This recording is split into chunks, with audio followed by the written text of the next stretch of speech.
Welcome back to News Jet update. चलिए देखते हैं झारखंड की 25 फटाफट बड़ी खबरों को। इससे पहले आप झारखंड के किस जिले से न्यूज को देख रहे हैं हमें कमेंट बॉक्स में जरूर बताएं। साथ ही डेली अपडेट रहने के लिए आप हमारे चैनल को सब्सक्राइब कर बेल आइकन को दबाना बिल्कुल ना भूलें। पहली खबर, राज्यपाल व मुख्यमंत्री ने झारखंड वासियों को दी दुर्गा पूजा की शुभकामनाएं। दुर्गा पूजा को लेकर झारखंड के मुख्यमंत्री और राज्यपाल ने राज्यवासियों को शुभकामनाएं दी हैं। राज्यपाल रमेश बैस ने दुर्गा पूजा को सभी को बधाई व शुभकामनाएं दी हैं। उन्होंने मां दुर्गा से प्रार्थना करते हुए कहा कि वे सबके जीवन में सुख, शांति, समृद्धि एवं उत्तम स्वास्थ्य प्रदान करें। देश व राज्य से कोरोना महामारी का पूरी तरह उन्मूलन हो एवं समाज में महिलाओं के प्रति सम्मान की भावना में और वृद्धि हो। मुख्यमंत्री हेमंत सोरेन ने कहा कि सभी देश और झारखंड वासियों को महानवमी के पावन पर्व की अनेक अनेक बधाई एवं शुभकामनाएं। मां आप सभी को खुशहाल और स्वस्थ जीवन प्रदान करे, यही कामना करता हूं। अगली बड़ी खबर, इसी वर्ष आधा दर्जन से अधिक कंपनियों को बेचने की तैयारी में केंद्र। जानिए कौन सी कंपनियां बिकने वाली है। एयर इंडिया को बेचने के बाद केंद्र सरकार अब निजीकरण और विनिवेश लक्ष्य पर तेजी से आगे बढ़ने की तैयारी में है। इस वित्तीय वर्ष यानी मार्च 2022 तक मोदी सरकार की योजना आधा दर्जन से अधिक कंपनियों के निजीकरण या विनिवेश की तैयारी में है। मोदी की केंद्र सरकार ने शुरू से ही सुधार उन्मुख और निजीकरण समर्थक की छवि बनाई है। सरकार का मानना है कई सेक्टर ऐसे हैं जिनमें सरकारी कंपनी की जरूरत नहीं है। आइए देखते हैं कि इस कतार में और कौन सी कंपनियां हैं। जानकारी के मुताबिक IDBI बैंक के विनिवेश प्रक्रिया को कैबिनेट ने मंजूरी दे दी है। इस वित्त वर्ष के अंत तक इसे भी विनिवेश कर दिया जाएगा। वहीं LIC का विनिवेश इसी वर्ष होगा। BPCL का निजीकरण होगा। CEL की बिक्री के लिए कोशिशें तेज हैं। वहीं IDBI बैंक का निजीकरण किया जाएगा। SCI का निजीकरण होगा। वहीं पवन हंस का भी निजीकरण होगा।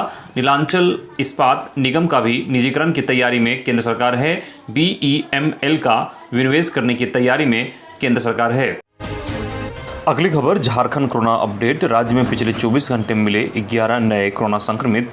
ये 11 नए कोरोना संक्रमित राज्य के 3 जिलों में मिले हैं, जिनमें सबसे अधिक रांची में 8, पूर्वी सिंहभूम में 2 और खूंटी में 1 संक्रमित मिले हैं।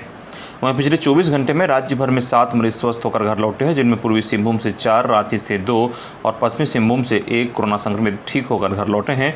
कुल सक्रिय केस की बात करें तो राज्य के 13 जिलों में अब सक्रिय मामले बढ़कर 130 हो गई है, जिनमें बोकारो में 5, चतरा में 3, देवघर में 3, धनबाद में 7, पूर्वी सिंहभूम में 29, जामताड़ा में 4, खूंटी में 4, लोहरदगा में 2, पाकुड़ में 1, रामगढ़ में 6, रांची में 57, सरायकेला में 3 और पश्चिमी सिंहभूम में 2 सक्रिय मामले हैं। अगली बड़ी खबर, CBSE की 10वीं 12वीं की डेट शीट अक्टूबर में इस दिन होगी जारी। सभी परीक्षाएं होगी ऑफलाइन। केंद्रीय माध्यमिक शिक्षा बोर्ड ने गुरुवार को कहा कि 10वीं और 12वीं की प्रथम सत्र की बोर्ड परीक्षाओं की डेट शीट 18 अक्टूबर को जारी किया जाएगा। बोर्ड ने कहा कि पहले कौशल विषयों की परीक्षा होगी, उसके बाद मुख्य विषयों की परीक्षा आयोजित की जाएगी। बोर्ड ने कहा कि सभी परीक्षाएं ऑफलाइन होगी। प्रथम सत्र की परीक्षाओं के संबंध में बोर्ड ने कहा कि प्रत्येक परीक्षा 90 मिनट की अवधि की होगी। परीक्षा वस्तुनिष्ठ प्रकार की होगी। अगली बड़ी खबर, खदान में उतरे कोयला मंत्री, बोले कार्य संस्कृति बदलें अधिकारी, सिर्फ उत्पादन और डिस्पैच पर दे ध्यान। देश के पावर सेक्टर में कोयला संकट को देखते हुए केंद्रीय कोयला मंत्री प्रहलाद जोशी ने त्यौहार का मौसम होने के बाद भी खुद मोर्चा संभाल लिया है। वे पूरी टीम के साथ कोल इंडिया की कोयला कंपनी का दौरा कर रहे हैं। SECL का दौरा करने के बाद जोशी गुरुवार को CCL के दौरे पर पहुंचे। इस दौरान वे CCL के मेगा प्रोजेक्ट में पहुंचे और कोयले का उत्पादन व डिस्पैच का जायजा लिया। उन्होंने अधिकारियों को कार्य संस्कृति में बदलाव लाने की नसीहत दी, सिर्फ उत्पादन और डिस्पैच पर ध्यान देने पर जोर दिया। मंत्री CCL व BCCL CMD व अन्य अधिकारियों के साथ समीक्षा बैठक भी की। रांची से एक बड़ी खबर आ रही है, जहां 35 साल के एक व्यक्ति की बलि, इलाके में सनसनी। जानकारी के मुताबिक रांची के तमाड़ थाना क्षेत्र अंतर्गत दैली गांव में एक 35 साल के व्यक्ति की बलि चढ़ा दी गई। इसके बाद पूरे इलाके में हड़कंप मच गया। जानकारी के अनुसार हराधन लोहरा का गला चाकू से काट उसकी बलि चढ़ाने की कोशिश की गई। इसमें वह गंभीर रूप से जख्मी हो गया। आनन फानन में उसे अस्पताल ले जाया गया, जहां रास्ते में उसने दम तोड़ दिया। सूचना मिलने के बाद पहुंची पुलिस मामले की छानबीन में जुटी। मामले में पुलिस ने तरुण महतो को गिरफ्तार कर लिया है। पुलिस को उसके पास से एक चाकू भी मिला है। आरोपी तरुण से तमाड़ थाना में पूछताछ की जा रही है। घटना की जानकारी मिलने के बाद वहां मौके पर डीएसपी बुंडू भी पहुंचे हैं। अगली बड़ी खबर, झारखंड के इस विभाग में अनुबंध पर बहाल होंगे 139 इंजीनियर। वेटनरी कॉलेज के लिए भी निकली वैकेंसी। पेयजल स्वच्छता विभाग में अनुबंध पर 139 इंजीनियरों की नियुक्ति का रास्ता साफ हो गया है। इसे लेकर आरक्षण रोस्टर क्लियर हो गया है। विभाग ने भी तैयारी पूरी कर ली है। जल्द ही नियुक्ति को लेकर विभाग की ओर से विज्ञापन निकाला जाएगा। जल जीवन मिशन अभियान को लेकर अनुबंध पर असिस्टेंट इंजीनियर और जूनियर इंजीनियर की नियुक्ति की जाएगी। इसके तहत टेक्निकल ऑफिसर के 11 पदों पर, डिस्ट्रिक्ट वाटर कोऑर्डिनेटर के 32 और ब्लॉक को टेक्निकल असिस्टेंट के 96 पदों पर नियुक्ति की जाएगी। इन पदों पर नियुक्ति को लेकर कार्मिक प्रशासनिक सुधार एवं राजभाषा विभाग की ओर से पदों के आरक्षण के संबंध में निर्गत अद्यतन परिपत्रों का अनुपालन किया जाएगा। शारीरिक विकलांग कोटि के लिए 36 आरक्षण का अनुपालन किया जाएगा। स्थानीय नीति का अनुपालन भी कार्मिक विभाग की ओर से जारी अद्यतन आदेश के तहत कराया जाएगा। इधर वेटनरी कॉलेज में नियुक्ति के लिए 26 से वॉक इन इंटरव्यू। बिरसा कृषि विश्वविद्यालय अंतर्गत वेटनरी कॉलेज की मान्यता बचाने के लिए 58 असिस्टेंट प्रोफेसर सह कनीय वैज्ञानिकों की नियुक्ति की जा रही है। सभी नियुक्ति 6 माह के अनुबंध पर होगी। इसके लिए 26-27 अक्टूबर 2021 को वॉक इन इंटरव्यू का आयोजन किया जा रहा है। इंटरव्यू वेटनरी कॉलेज के डीन कॉन्फ्रेंस हॉल में दिन के 11 बजे से होगा। अभ्यर्थियों को न्यूनतम 55% अंकों के साथ स्नातकोत्तर की परीक्षा और राष्ट्रीय पात्रता परीक्षा उत्तीर्ण होना आवश्यक है। कुल 58 पदों में 31 पद पर अनारक्षित के होंगे। इसके अलावा 14 पद एसटी, 4 पद एससी और 9 BC1 व BC2 के हैं। अगली बड़ी खबर, त्रिस्तरीय पंचायत चुनाव को लेकर जानकारी के मुताबिक 15 नवंबर तक शुरू होगी राज्य में गांव की सरकार चुनने की प्रक्रिया। झारखंड में गांव की सरकार चुनने की घोषणा जल्द होगी। राज्य निर्वाचन आयोग और सरकार ने तैयारी पूरी कर ली है। मुख्यमंत्री हेमंत सोरेन की ग्रामीण विकास मंत्री आलमगीर आलम और अधिकारियों के साथ पूजा के बाद होने वाली उच्च स्तरीय बैठक में चुनाव कराने पर मुहर लगेगी। नवंबर के पहले सप्ताह में चुनाव की घोषणा हो सकती है। सरकार का प्रयास है कि 15 नवंबर तक चुनाव की प्रक्रिया शुरू हो और 25 दिसंबर से पहले पूरी हो जाए। चुनाव को लेकर राज्य निर्वाचन आयोग ने पिछले दिनों जिलों के डीसी, एसपी के साथ वीडियो कॉन्फ्रेंसिंग के जरिए बैठक की थी। इसमें मतदान केंद्रों की स्थिति, सुरक्षा के उपाय आदि की समीक्षा की गई थी। अगली बड़ी खबर, प्रशासन संयम बरते, किसी पूजा कमेटी की भावना को ठेस पहुंची हो तो मैं माफी मांगता हूं, बन्ना गुप्ता। स्वास्थ्य मंत्री बन्ना गुप्ता और उनकी पत्नी सुधा गुप्ता ने गुरुवार को कदमा स्थित आवास में नवरात्र की महानवमी पर कन्या पूजन किया। उन्होंने सभी कन्या को अपने हाथों से प्रसाद खिलाया और उनका आशीर्वाद लेकर विदा किया। बन्ना गुप्ता ने कन्या पूजन के बाद कहा कि महानवमी के पावन पर्व पर नन्ही देवियों के पावन चरणों से मेरा निवास धन्य हो गया। उनकी उपस्थिति से उत्पन्न सकारात्मक ऊर्जा और उनकी निश्चल हंसी से अंतर्मन आनंदित हो गया। बेटियां ही सुख, समृद्धि, खुशहाली का आधार है। इनकी पूजा ही श्रेष्ठ पूजा है। अगली बड़ी खबर, गृह सचिव पहुंचे जमशेदपुर, साक्षी थाना और पीसीआर का किया निरीक्षण।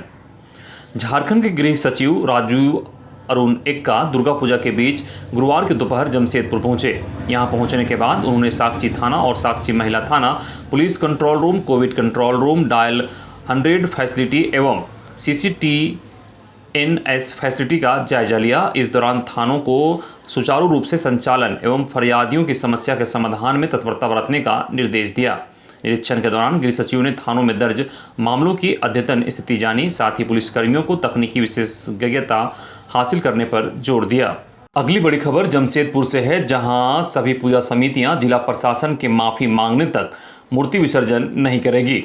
ठाकुर प्यारा सिंह, धुरंधर सिंह, क्लब काशीडी के संरक्षक अभय सिंह ने कहा कि शुक्रवार को वे और शहर की सभी पूजा समितियां मां दुर्गा की प्रतिमा का विसर्जन नहीं करेंगे। इसका शहर की सभी पूजा समितियों ने समर्थन किया है। अभय सिंह ने कहा कि जब तक जिला प्रशासन भोग वितरण बंद कराने के लिए माफ़ी नहीं मांगेगा तब तक मूर्ति विसर्जन नहीं होगा। सभी पूजा समितियों का समर्थन देख सेंट्रल दुर्गा पूजा कमेटी के अध्यक्ष, महासचिव और सचिव ने भी अभय सिंह का समर्थन किया है। उल्लेखनीय है कि बुधवार को डीसी सूरज कुमार काशीडी पहुंचे और मंदिर में हो रहे भोग वितरण को बंद करवा दिया था। अगली बड़ी खबर, मंत्री से की सरकारी योजनाओं का क्रियान्वयन में आबूसल की सहभागिता सुनिश्चित करने की मांग। खबर घाटशिला से है, जहां आदिवासी बहुउद्देशीय उत्थान सहकारी समिति लिमिटेड झारखंड के पूर्वी सिंहभूम जिला इकाई की ओर से केंद्रीय निर्देशक सदस्य अनीता मुर्मू के नेतृत्व में अनुसूचित जनजाति कल्याण मंत्री चंपाई सोरेन से उनके रांची आवास पर मुलाकात की। इस दौरान मंत्री से आग्रह किया गया कि सरकारी योजनाओं का क्रियान्वयन में आबुसल का भी सहभागिता सुनिश्चित हो। अनुपयोगी सरकारी भवनों के कुछ कमरे, कार्यालय व प्रशिक्षण शिविर आयोजित करने के लिए आवंटन करने, ई नाम पोर्टल के माध्यम से किसानों को अधिक से अधिक आर्थिक लाभ पहुंचाकर स्वरोजगार योजना को बढ़ावा देने, राज्य से पलायन को रोकने, मैक्सी टैक्सी योजना, पशुधन योजना से लाभुकों को लाभान्वित करने, राज्य के औद्योगिक क्षेत्रों से कॉरपोरेट सोशल रिस्पॉन्सिबिलिटी के तहत होने वाले कार्यों में आबुसल को भी सहभागिता देने संबंधी मांगे शामिल हैं। अगली खबर, धनबाद नगर निगम के वाहन ने 3 युवतियों को चपेट में लिया, 1 की मौत, 2 घायल। नवरात्रि में पूजा कर घर वापस लौट रही 3 युवतियों को धनबाद स्थित धनसार महावीर मंदिर के समीप नियंत्रित नगर निगम के कचरा ढोने वाले वाहन ने अपनी चपेट में ले लिया, जिससे एक युवती की मौत हो गई जबकि 2 अन्य गंभीर रूप से घायल हो गए। इस मामले में पुलिस ने वाहन चला रहे स्वीपर अमित कुमार को गिरफ्तार किया है। गाड़ी सीखने के उद्देश्य से स्वीपर अमित वाहन चला रहा था, इसी दौरान घटना घटित हो गई। अगली बड़ी खबर, हाईकोर्ट के निर्देश पर कार्यवाही, पूर्व कुलपति के कार्यकाल में हुई नियुक्तियों की जांच शुरू। जानकारी के मुताबिक central university of Jharkhand CUJ के पूर्व कुलपति नंद कुमार यादव इंदु के कार्यकाल में हुई सभी नियुक्तियों की जांच HMRD केंद्रीय मानव संसाधन मंत्रालय ने शुरू कर दी है। टीचिंग और नॉन टीचिंग पदों पर जितनी नियुक्तियां हुई हैं उन सब की जांच होगी। झारखंड हाईकोर्ट में दायर PIL पर सुनवाई के दौरान कोर्ट के निर्देश पर यह जांच शुरू हुई। याचिकाकर्ता संजय कुमार शर्मा ने दावा किया था कि CUJ के पूर्व कुलपति नंद कुमार यादव इंदु ने नियमों को ताक पर रख अपने और अपने पत्नी के कई रिश्तेदारों की गलत तरीके से नियुक्ति की है। इस बीच MHRD ने नियुक्तियों से संबंधित कतिपय फाइलें अपने पास मंगाई हैं और शेष फाइलें भी भेजने को कहा है। झारखंड केंद्रीय विश्वविद्यालय में बिना नियमावली अप्रूव्ड कराए नॉन टीचिंग स्टाफ की नियुक्ति हुई है। कुल 62 नॉन टीचिंग पदों पर नियुक्तियां हुई हैं। अगली बड़ी खबर, HURL में फरवरी मार्च से युवकों को मिलेगा रोजगार, गेट के जरिए 95 नए एग्जीक्यूटिव की हुई बहाली। हिंदुस्तान उर्वरक एवं रसायन लिमिटेड के MD अरुण कुमार गुप्ता ने कहा कि सिंदरी प्लांट से फरवरी 2022 में यूरिया का उत्पादन शुरू हो जाएगा। फिलहाल बिहार झारखंड के 23% एग्जीक्यूटिव प्लांट में काम करेंगे। इसमें BIT सिंदरी व धनबाद IT ISM से पास आउट छात्र भी शामिल हैं। उन्होंने कहा कि गेट की ओर से 95 नए एग्जीक्यूटिव की बहाली की गई है। स्किल्ड व सेमी स्किल्ड युवकों को नियोजन फरवरी व मार्च 2022 में दिया जाएगा। अगली बड़ी खबर, रांची धनबाद में निकली बम्पर वैकेंसी, ऐसे करें अप्लाई। सरकारी नौकरी की तलाश कर रहे युवाओं के लिए रांची धनबाद में बम्पर वैकेंसी निकली है। इसके लिए अलग अलग संस्थानों ने अपने आधिकारिक वेबसाइट पर नोटिस जारी किया है, साथ ही साथ युवाओं से आवेदन मांगे हैं। रांची में झारखंड कर्मचारी चयन आयोग के द्वारा भर्तियां होगी। कुल 62 पदों पर साइंटिफिक असिस्टेंट पद के लिए बहाली की जाएगी, जिन आवेदन भरने की अंतिम तिथि 25 अक्टूबर 2021 है और आधिकारिक वेबसाइट्स www.jssc.nic.in पर जाकर आवेदन भर सकते हैं। वहीं धनबाद में मनरेगा के तहत बहाली हो जाएगी, जिसमें पद का नाम है कंप्यूटर सहायक, लेखा सहायक, तकनीकी सहायक पद पर बहाली होनी है, जिसमें कुल पदों की संख्या 38 है और आवेदन भरने की अंतिम तिथि 18 अक्टूबर 2021 है। आधिकारिक वेबसाइट आप https://dhanbad.nic.in पर आवेदन भर सकते हैं। अगली बड़ी खबर, पलामू पुलिस के हत्थे चढ़ा कुख्यात अपराधी राजू तिर्की बनारस से हुआ गिरफ्तार। पलामू पुलिस के लिए लगातार सिरदर्द बना हार्डकोर अपराधी राजू तिर्की को गिरफ्तार कर लिया गया है। पलामू पुलिस की एक विशेष टीम ने बुधवार को बनारस से राजू को गिरफ्तार किया है। इसके विरुद्ध हत्या, अपहरण, फिरौती, रंगदारी सहित 1 दर्जन से अधिक मामले शहर व जिले के विभिन्न थानों में दर्ज है। पुलिस इसकी पिछले कई वर्षों से तलाश कर रही थी। पलामू पुलिस के लिए यह एक बड़ी उपलब्धि मानी जा रही है। अगली खबर, रांची के जैप 1 में हुई शस्त्र पूजा, कमांडेंट अनीस गुप्ता ने किया कन्या पूजन। महानवमी के उपलक्ष्य पर रांची के जैप 1 स्थित टीकू हॉल में शस्त्र पूजा का आयोजन हुआ। कार्यक्रम सुबह 9 बजे से शुरू हुआ। सबसे पहले 9 कन्याओं की पूजा की गई। जैप 1 के कमांडेंट अनीस गुप्ता व उनका परिवार भी कार्यक्रम में उपस्थित रहे। कमांडेंट ने कन्याओं का पूजन कर उन्हें अपनी तरफ से उपहार दिया। इसके बाद शस्त्रों को एक जगह रखकर पूजा किया गया। शस्त्रों में खुखरी, AK-47 सहित अन्य हथियार की पूजा की गई। यह पूजा भी कमांडेंट के द्वारा की गई।